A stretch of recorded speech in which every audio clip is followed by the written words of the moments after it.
네, 오늘은 맥주 감사절로 지키는 주일인데 2019년도 상반기를 보내면서 지금까지 역사하셨던 하나님께 다시 한번 감사하는 시간들이 될 수 있기를 바랍니다.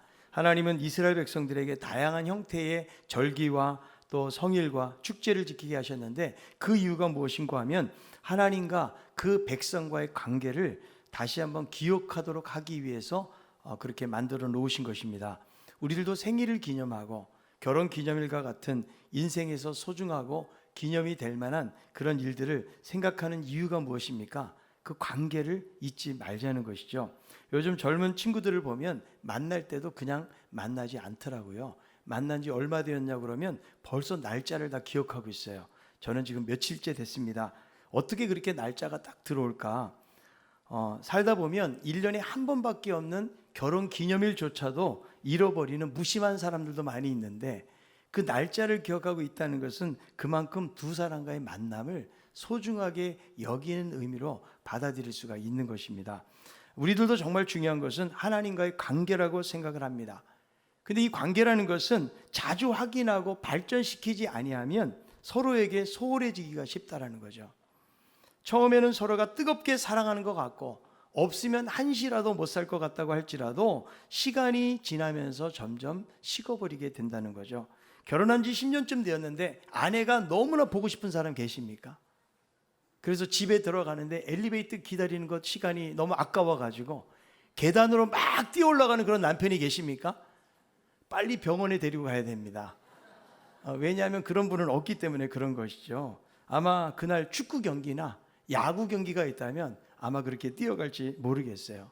여러분, 사람의 관계라는 것도 늘 함께 있다 보면 서로의 소중함을 잃어버리고 고마움을 잃어버리고 살 때가 많이 있다라는 거죠. 우리가 여러분 하나님과의 관계도 마찬가지라는 거예요.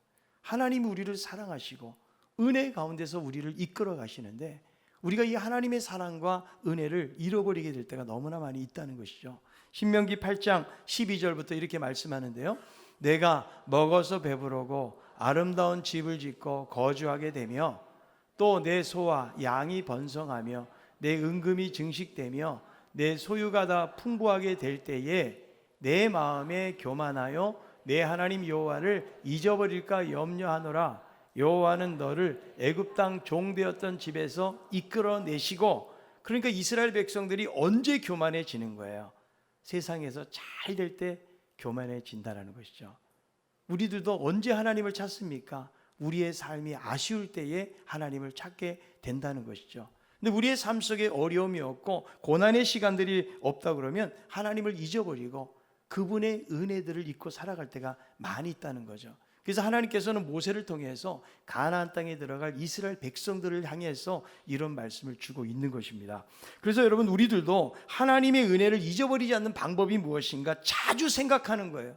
기억하게 하는 것입니다. 우리가 이렇게 감사 주일도 없으면 하나님의 은혜를 자꾸 망각하기 때문에 우리가 이런 감사주일을 통해서 다시 한번 잃어버린 감사들을 회복하는 기회가 되는 것입니다. 그래서 하나님은 이스라엘 백성들에게도 안식일을 통해서 매주마다 하나님의 은혜를 기억하게 하시고 또 절기들을 통해 가지고 그때마다 감사하고 기억하고 기념하도록 하신 것입니다. 레위기 23장에 보면 여호와의 절기로 불리우는 이스라엘의 7절기가 여기에 등장을 합니다. 유월절, 무교절, 초실절, 칠칠절, 나팔절, 대속제일, 그리고 초막절, 이렇게 7개의 절기가 나오는데 우리가 기념하는 이 맥주 감사절은 칠칠절이라고도 하고 오순절이라고도 그렇게 불리우는 것이죠. 왜 칠칠절인가? 오늘 본문에 나오는데요, 23장 15절에 나옵니다. 안식일 이튿날 곧 너희가 요제로 곡식단을 가져온 날부터 세어서 7 안식일의 수요를 채우고 그랬죠. 여기 보면 안식일 이튿날은 언제를 말하는가 하면 바로 초실절을 말하는 것입니다. 이스라엘 백성들이 6월절은요, 그들의 원력으로는 니산월 14일이에요. 그러니까 1월입니다. 첫째 달 14일 날이 6월절이에요. 애굽에서부터 구원해 주신 하나님의 은혜를 기념하면서 지키고, 이들이 15일부터 21일까지 한 주 동안은 무교병을 먹으면서 무교절을 지키게 되는 거예요. 그리고 그 주간에 안식일이니까 토요일이죠. 그 다음날 주일, 이 날이 바로 초실절이 되는 거예요. 예수님도 언제 부활하셨어요? 바로 초실절에 부활을 하신 것입니다. 이스라엘 백성들은 갈릴리 북쪽의 비옥한 게네사렛 땅에서 처음 익은 보리 열매를 예루살렘 성전에다가 바치는 거예요. 그래서 그 성전에 바치는 첫 번째 이 보리단을 오메르라고 그래요. 오메르. 이날부터 7주 후에 있는 그날까지 세게 되는 거죠. 마치 연인들이 만나면 오늘 며칠째 되었다라고 이야기하는 것처럼 오메르 1, 오메르 2일, 3, 4, 49일까지 그렇게 세게 되는 것이죠. 그래서 77절이 되는 거예요. 77이 49. 오늘도 보니까 77이네요. 7월 7일. 딱 오늘도 77인데요. 그렇게 되는 거죠. 왜 7주 동안 세라고 하는가? 이스라엘은 땅의 지형이 서로 달라가지고 한꺼번에 농사가 다 되는 것이 아니에요. 게네사렛 땅과 같이 비옥한 땅에서는 보리 열매가 첫 번째로 열매가 맺어지지만 그 열매가 다 맺어지기까지는 한 달, 두어 달의 시간이 걸리게 되는 거죠. 그래서 하루하루를 쉬다가 그렇게 마지막 열매를 언제 이 77절에 하나님 앞에 바치면서 절기를 지키는 것입니다. 이 77절을 지키면서 과연 하나님께서 주시는 교훈이 무엇인가? 우리들이 무엇을 기억하며 행하기를 원하시는지 말씀을 통해서 살펴보려고 합니다. 첫 번째는 모든 것이 하나님으로부터 오는 것을 감사하는 거죠. 자, 처음 보리 열매가 바쳐지는 초실절부터 77절까지 날마다 숫자를 세는 거죠. 그러니까 하루하루가 하나님이 함께하지 않으면 안 된다, 이런 고백을 하고 있는 거예요. 그런데 이때 이스라엘에서는 비구름을 동반하고 있는 북서풍하고 사막에서 불어오는 남동풍이 불었어요. 이 두 개의 바람이 아주 묘하게 농사에 영향을 미치게 되는데요. 보리 추수할 때가 되면 여름 과일이 또 익을 때입니다. 석류라든지 아니면 포도라든지 무화과 이런 것들이 익을 때이기 때문에 두 가지가 아주 절묘하게 불어야 됩니다. 북서풍이 불면 과일 농사를 망치게 되고 남동풍이 불어오게 되면 그러면 보리 추수에 망치게 되는 것이죠. 그래서 이 7주 동안 어떻게 불어야 되는가? 첫 주에는 북서풍이 불고 나머지 6주 동안에는 남동풍이 불 때에 보리도 잘 되고 과일 농사도 잘 되고 수확을 잘할 수가 있는 거죠. 근데 만약에 반대로 불게 되면 농사를 완전히 망치게 되는 거예요. 그래서 이 농사 짓는 사람들에게 수확을 할 때 정말 중요한 것이 무엇인가 하면 바로 날씨가 중요한 거예요. 여러분, 얼마나 농사 짓는 사람들은 마음이 애타겠습니까? 이 가나안에서 수확하는 작물들은 이 날씨가 조화를 이루어야 되는데 광야 생활을 마치고 온 이스라엘 백성들에게는 생소하지 않을 수가 없는 거예요. 그런데 이 가나안 원주민들을 보니까 누구를 숭배하고 있는가 하면 북서풍의 신하고 남동풍의 신을 이들은 섬기고 있는 거죠. 이스라엘 백성들은 광야에서 하나님 신 만나를 먹다가 왔으니까 이들에게는 생소하지 않을 수가 없는 거죠. 이들은 유목민이에요. 어떻게 농사를 짓는지도 잘 모르는데 막상 가나안 땅에 들어가니까 거기서 이런 신들을 숭배를 하면서 또 농사의 수확을 얻는 걸 보면서 이스라엘 백성들은 우상 숭배하게 되고 마음이 흔들릴 수가 있는 거죠. 그래서 신명기를 통해서 하나님께서 뭐라고 말씀하시는가 하면 신명기 8장 19절이에요. 읽어봅니다. 내가 만일 내 하나님 여호와를 잊어버리고 다른 신들을 따라 그들을 섬기며 그들에게 절하면 내가 너희에게 증거하노니 너희가 반드시 멸망할 것이라. 하나님을 잊어버리지 말라는 거예요.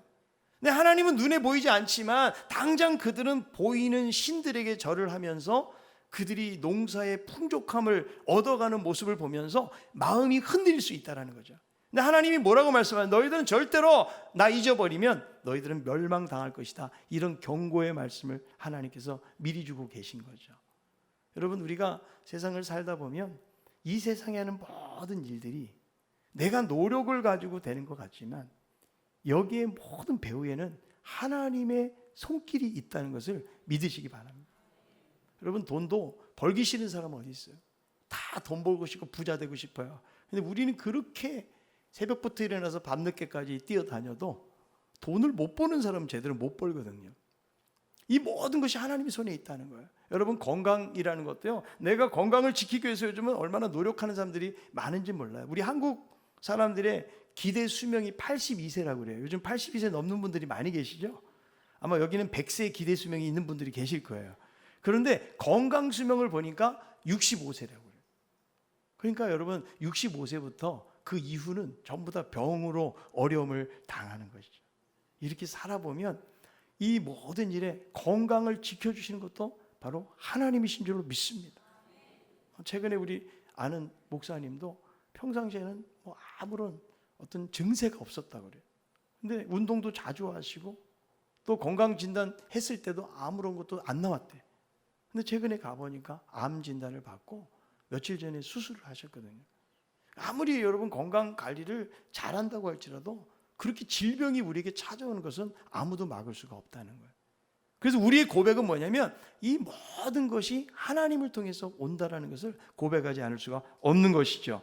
역대상 29장 12절에 이렇게 말씀합니다. 부와 기가 주께로 말미암고 또는 주는 만물의 주제가 되사 손에 권세와 능력이 있사오니 모든 사람을 크게 하심과 강하게 하심이 주의 손에 있나이다. 어디에 있다고요?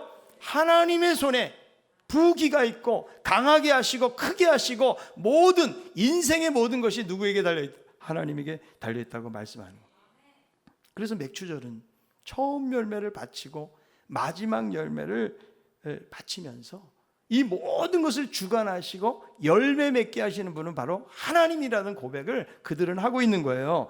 자, 출애굽기 23장 16절입니다. 맥추절을 지키라. 이는 내가 수고하여 밭에 뿌린 것에 첫 열매를 거둠이니라. 수장절을 지키라. 이는 내가 수고하여 이룬 것을 연말에 밭에서부터 가두어 저장함이니라. 여기에 보니까 수고하여 밭에 뿌린 것에 첫 열매 그랬죠. 그러니까 열매를 맺으려면 수고를 해야 된다는 거죠. 우리들도 여러분 이 세상에서 수고하면서 애쓰면서 살고 있는 것이죠. 그러나 수고만 한다고 해서 열매가 다 맺어지는 것은 아니라는 거예요. 어디서 북서풍이 불어올지 남동풍이 불어올지는 모르는 거예요. 바람을 일으키는 것은 우리가 일으키는 것이 아니기 때문에. 그래서 잘 될 거야 우리가 이런 생각을 가지고 있지만 우리의 생각과 계획대로 우리 인생이 그렇게 끌어지는 것은 아니다. 이 모든 것을 도와주시고 주관하시고 인도하시는 분이 누구라는 거예요? 하나님이시라는 거예요. 그래서 하나님이 손으로 수고한 복을 우리에게 주셔야 되는 것입니다. 시편 128편 2절에 이렇게 말씀하죠. 내가 내 손이 수고한 대로 먹을 것이라 내가 복되고 형통하리로다. 그래서 우리가 기억해야 될 생각은 무엇인가 하면 수고는 내가 하지만 열매는 하나님이 주신다. 한번 따라합시다. 수고는 내가 하지만 열매는 하나님이신다.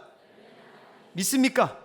하나님이 열매를 주시고 우리에게 복을 주시는 하나님이시다. 창세기 26장 12절 이삭이 그 땅에서 농사하여 그 해에 100배나 얻었고 여호와께서 복을 주심으로 그 사람이 창대하고 왕성하여 마침내 거부가 되어. 여러분 이삭이 농사 짓는 사람이에요? 유목민이에요? 아버지가 유목민 아니에요. 아브라함이요. 어디 가서 농사를 배운 것도 없어요. 그런데 이삭이 농사 지을 때 그 해에 몇 배? 100배의 결실이라고 이야기하고 있다라는 거죠. 저는 여러분들이 사업할 때 직장 다니고 세상에서 일을 할 때 100배의 결실을 맺는 여러분들 되기를 바랍니다. 역시 아멘이 큽니다. 그런데 100배가 중요한 것이 아니고 더 중요한 것은 뭐냐면 하나님께서 복을 주시면 하나님이 복을 주셔야 가능하다는 거예요. 왜? 우리의 삶을 인도하시는 분이 하나님이시기 때문에. 그래서 여러분 우리가 해야 될 것은 무엇인가 하면 감사하는 거예요. 나의 모든 것이 하나님으로부터 왔음을 우리가 믿고 감사하고 나가는 거예요. 우리의 삶의 주인은 내가 아니고 바로 하나님이십니다. 하나님이 행하신 일들을 찬양하며 믿음으로 주님을 따라갈 때에 주님께서 우리의 삶을 인도해 주실 줄로 믿습니다. 오늘 본문의 17절에 보니까 떡 2개를 가져다가 흔들라고 그러는데요, 고운 가루에 누룩을 넣으라고 그래요. 여러분 이 소제는 보통 곡식을 가지고 드리는 제사를 소제라고 그러거든요. 이 소제에는 누룩을 넣지 않아요. 그래서 이 무교절에도 누룩을 넣지 않는 무교병을 먹지 않아요. 그런데 이 맥주절에는 누룩을 넣으라고 말씀하는 거예요. 이게 무슨 의미일까요? 누룩을 넣지 않는다는 것은 특별한 구원의 날이에요. 애굽에서 구원받을 때 정말 어려웠던 그 순간을 말하는 것이죠. 근데 누룩을 넣는다는 것은 무엇을 말하는 거예요? 이제는 일상의 삶으로 돌아오게 되었다는 거예요. 그래서 곡식의 풍성한 가운데 여러분 누룩을 넣지 않으니까 제대로 빵이 맛이 나겠어요? 누룩을 넣어야 빵다운 모습이 나오고 먹을 수가 있잖아요. 그러니까 풍성하게 이제 일상의 삶 속에서 하나님 앞에 감사하는 삶을 살라고 이제 맥주절에는 누룩을 넣고 있는 것이죠. 그래서 여러분, 일상생활에서 은혜를 주시고 복을 주시는 하나님 앞에 감사하라, 이런 의미가 들어가 있는 거예요. 감사를 잃어버리잖아요. 그럼 우리 입술에서 나오는 것은 불평과 원망이에요. 우리는 감사와 불평이 동시에 나올 수가 없습니다. 내 입술 속에서는 과연 감사가 넘치는가, 내가 원망이 넘치고 불평이 넘치는가를 여러분 한번 생각을 해보세요. 우리의 신앙이 건강한 신앙을 유지할 때는 감사가 나와요. 여러분, 은혜 받았는데 불평 나오는 거 보셨어요? 은혜 받으면 어떤 환경에서도 감사가 생겨나게 되어진다는 거예요. 에베소 5장 20절입니다. 범사에 우리 주 예수 그리스도의 이름으로 항상 아버지 하나님께 감사. 범사, 항상. 골로새서 3장 17절, 또 무엇을 하든지 말에나 일에나 다 주 예수의 이름으로 하고 그를 힘입어 하나님 아버지께 감사하라. 그래서 성령 충만하잖아요. 나오는 게 감사해요. 말씀 충만하죠. 은혜 충만하죠. 그러면 나오는 게 뭐라고요? 감사가 있는 것이죠. 선교사 언더우드의 마음을 담은 기도문이 있는데요, 이런 기도예요. 걸을 수만 있다면 더 큰 복을 바라지 않겠습니다. 누군가는 지금 그렇게 기도를 합니다. 들을 수만 있다면 더 큰 복은 바라지 않겠습니다. 누군가는 지금 그렇게 기도합니다. 볼 수만 있다면 더 큰 복은 바라지 않겠습니다. 누군가는 지금 그렇게 기도합니다. 살 수만 있다면 더 큰 복은 바라지 않겠습니다. 누군가가 지금 그렇게 기도합니다.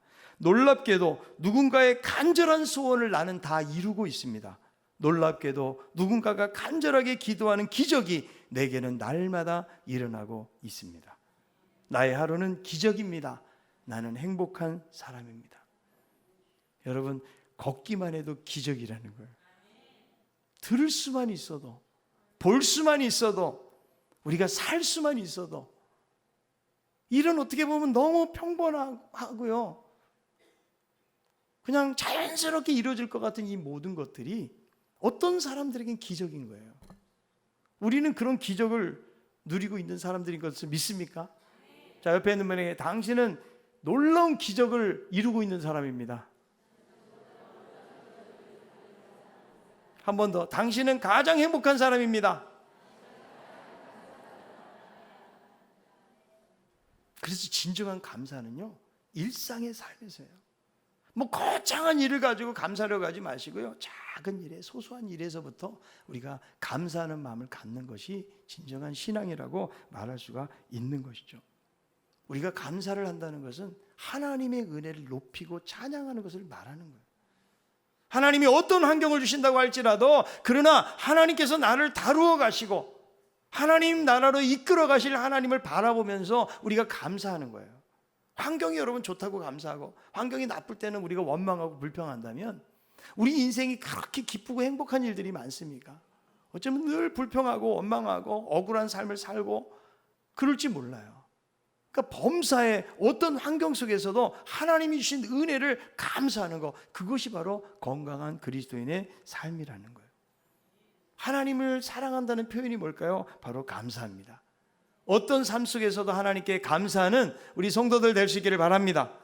영국의 신학자, 유명한 성서 주석가였던 매튜리 목사님이 길 가다가 강도를 만났거든요.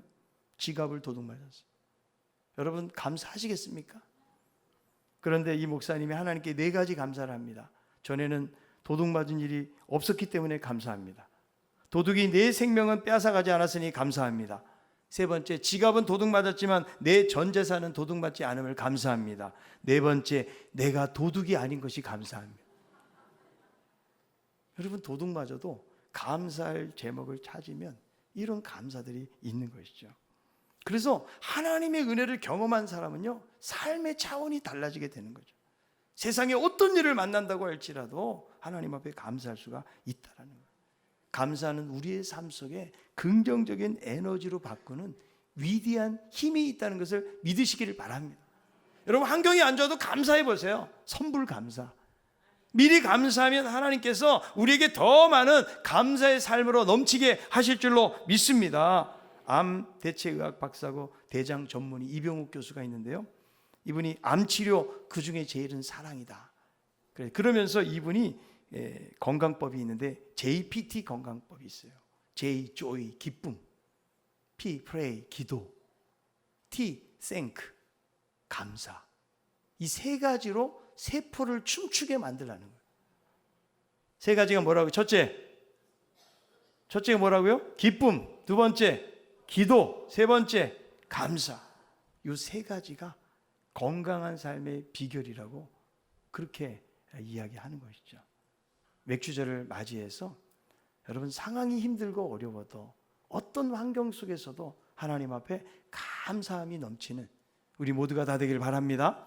두 번째로는 감사를 하나님께 표현하고 드리라는 거예요. 이스라엘 백성들이 이 절기를 맞이하면서 가장 중요한 일 중에 하나는 무엇인가 하면 하나님께 드리는 거예요. 왜 드릴까요? 바로 감사의 표현을 하는 거죠. 사람이 표현을 할 때 세 가지가 있어요. 첫째는 마음으로만 감사하는 사람이 있어요. 두 번째 말로 표현하는 사람이 있고, 세 번째 물질로 표현하는 사람이 있어요. 여러분, 내가 어떤 사람으로부터 큰 은혜를 받은 사람이 있다 그러면 마음으로만 사랑하는 것이 과연 전달이 될까요?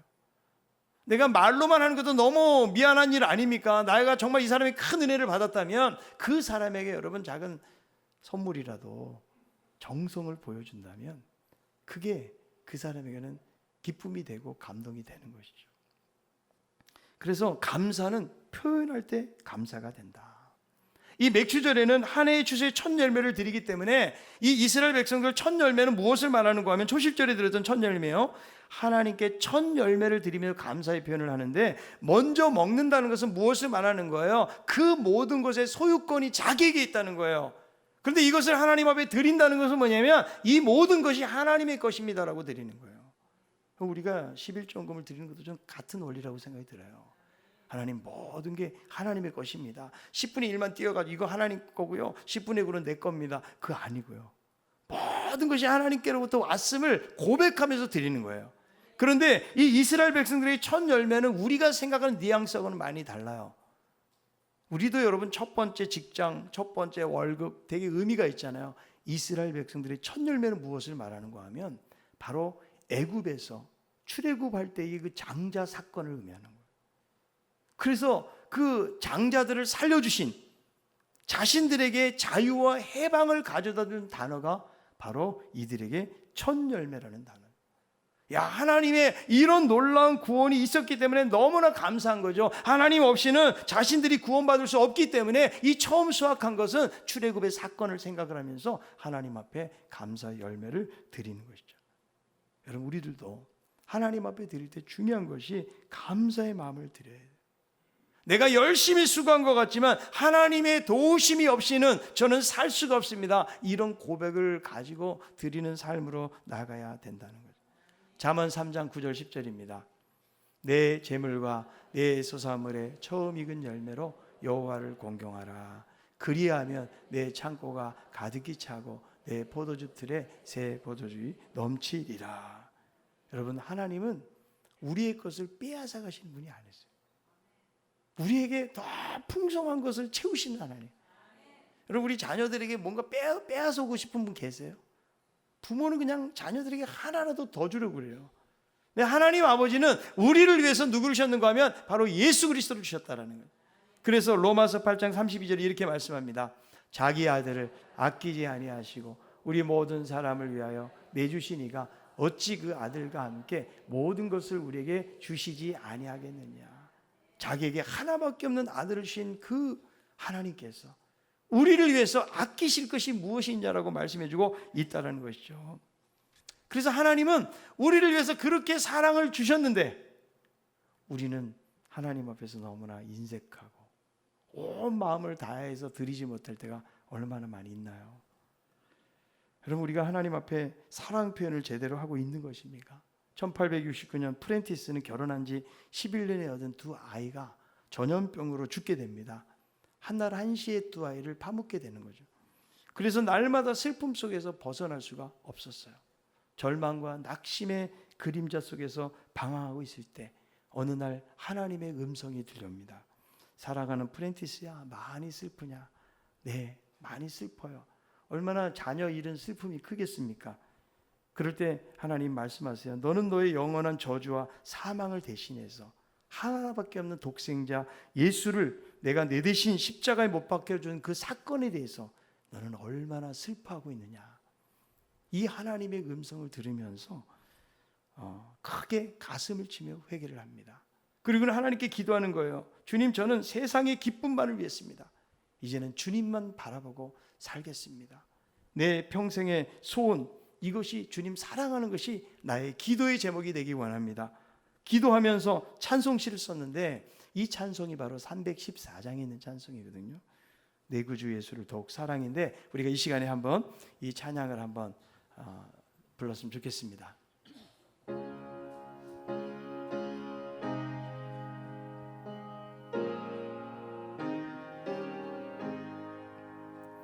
내 구주 예수를 더욱 사랑 엎드려 비는 말 엎드려 비는 말 들으소서 내 진정 소원이 내 구주 예수를 더욱 사랑 더욱 사랑 더욱 사랑 더 한번 눈을 감고 가슴에 한번 손을 얹고 이전에 세상 나 기뻤어도 이전에 세상 나 기뻤어도 지금 내 기쁨은 오직 예수 지금 내 기쁨은 오직 예수 다만 내 비는 말 다만 내 비 내 구주 예수를 내 구주 예수를 더욱 사랑 더욱 사랑 더욱 사랑 더욱 사랑 이 세상 떠날 때 찬양하고 이 세상 떠날 때 찬양하고 숨질 때 하는 말 이것일세 숨질 때 하는 말 이것일세 다만 내 비는 말 다만 내 비는 말 내 구주 예수를 더욱 사랑 더욱 사랑 더욱 사랑 여러분 주님의 사랑을 경험하면 어떤 환경과 삶 속에서도 하나님 앞에 감사하고 이런 사랑의 표현을 할 수가 있는 것입니다. 마게도냐 교회 성도의 삶들은 환난과 시련으로 가득 찬 삶이에요. 그런데 낙심하지 않고 어려운 가운데서도 하나님 앞에 사랑 표현을 했다고 말씀합니다. 고린도후서 8장 2절 3절 말씀이에요. 환난의 많은 시련 가운데서 그들의 넘치는 기쁨과 극심한 가난이 그들의 풍성한 연벌을 넘치도록 하게 하였느니라. 내가 증언하노니 그들이 힘대로 할 뿐 아니라 힘에 지나도록 자원하여. 여러분 많은 환난과 시련이 있는데 어떻게 이들에게 넘치는 기쁨이 있었고요, 어떻게 하나님의 나라를 위해서 이렇게 드릴 수 있었을까? 이것은 바로 마게도냐 성도들의 바로 믿음의 표현이었다는 거예요. 돈이 많다고 여러분 헌금을 많이 하는 것이 아닙니다. 중요한 것은 하나님에 대한 사랑의 마음이라는 거예요. 그래서 우리들도 이 맥주 감사절을 맞이하면서 우리를 사랑주신 주님을 생각하면서 그 사랑의 마음으로 드리는 우리 모두가 다 되기를 바랍니다.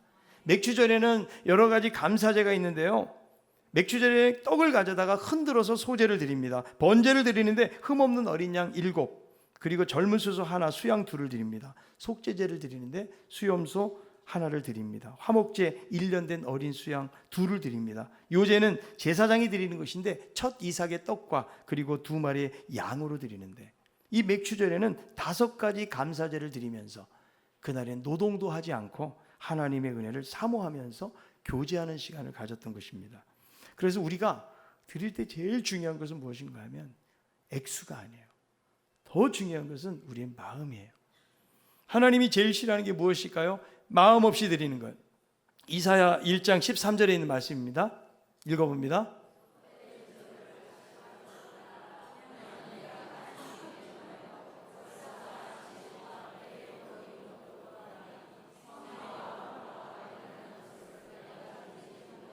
네. 그러니까 이스라엘 백성들이 하나님 앞에 형식적으로 예물을 드리고 제사를 지내고 절기를 지키고 하나님이 견디지 못하겠다고 말씀하시거든요. 그래서 드린다고 하나님 다 받으시는 것이 아니고 우리의 마음을 아시고 우리의 마음을 받으시는 분이다.